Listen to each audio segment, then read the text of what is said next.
একই কাণ্ড। রবি ঠাকুরের গান গাওয়া যাবে না? কেন বাংলাদেশের জাতীয় সঙ্গীত গাইবেন? অবশ্যই বাংলাদেশ এখন আমাদের শত্রু দেশে পরিণত হয়েছে। বাংলাদেশ সেভেন সিস্টারকে ঢুকিয়ে দিচ্ছে।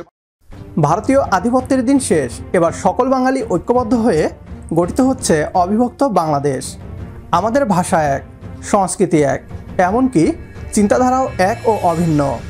অথচ আমরা আজ কয়েকটি ভাগে বিভক্ত হয়ে আছি ব্রিটিশদের ভুলে। আমাদের সব কিছু এক, তবে দেশ আলাদা।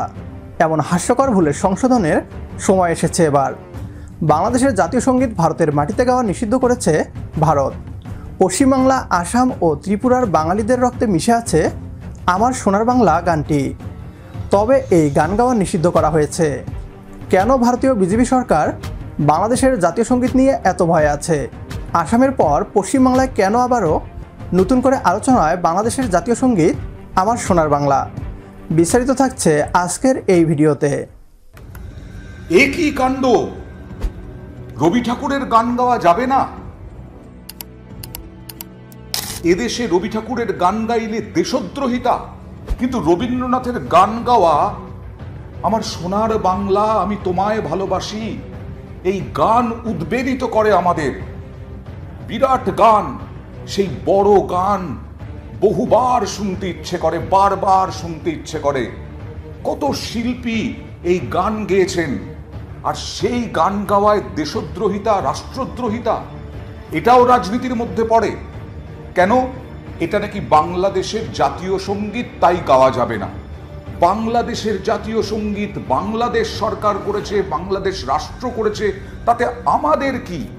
আমি তো এই গান ভারতের যে কোনো রাজ্যে গাইতে পারি, ভারতের যে কোনো প্রান্তে গাইতে পারি, আর তারপর সেই রবি ঠাকুরের গান গাইলে দেশদ্রোহিতা? রবীন্দ্রসঙ্গীত অসমের মানুষও গাইছেন। যে রবি ঠাকুরের গান যে কোনো মানুষ গাইতে পারেন, সেই রবি ঠাকুরের গান গাইলে দেশদ্রোহিতা, রাষ্ট্রদ্রোহিতা?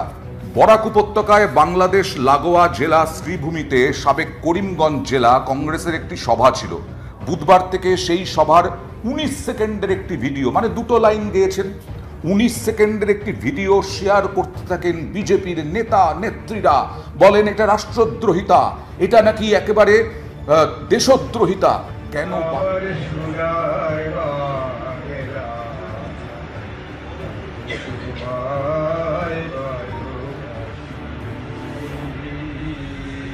কেন বাংলাদেশের জাতীয় সঙ্গীত গাইবেন? অবশ্যই বাংলাদেশ এখন আমাদের শত্রু দেশে পরিণত হয়েছে। বাংলাদেশ সেভেন সিস্টারকে ঢুকিয়ে দিচ্ছে, মানে আমাদের 7টি উত্তর পূর্ব রাজ্যকে ঢুকিয়ে দিচ্ছে তাদের ম্যাপে। আমরা প্রতিবাদ করছি, নিন্দা করছি। বাংলাদেশ সরকার এখন যারা রয়েছে, অন্তর্বর্তী সরকার, তারা ভয়ঙ্কর বাংলা বিরোধী, ভারত বিরোধী।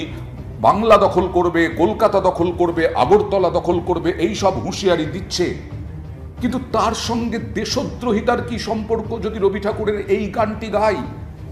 আরো অনেক গান রয়েছে যেগুলো বাংলা নিয়ে, আরো অনেক গান রয়েছে যে গানগুলো রবি ঠাকুরের গান, তা বাংলাদেশের মানুষের মুখে মুখে ঘোরে। তাহলে তো সেই গানও গাওয়া যাবে না অসমে? রবি ঠাকুরের গানকে আসলে কি ব্যান করা হলো? ছাত্র জনতার গণ অভ্যুত্থানের মাধ্যমে বাংলাদেশ ভারতীয় দাসত্বমুক্ত হয়েছে। ভারতীয় দাসত্বমুক্তের পর এই হাওয়া এখন পশ্চিমবাংলা এবং সেভেন সিস্টার্সেও বইতে শুরু করেছে।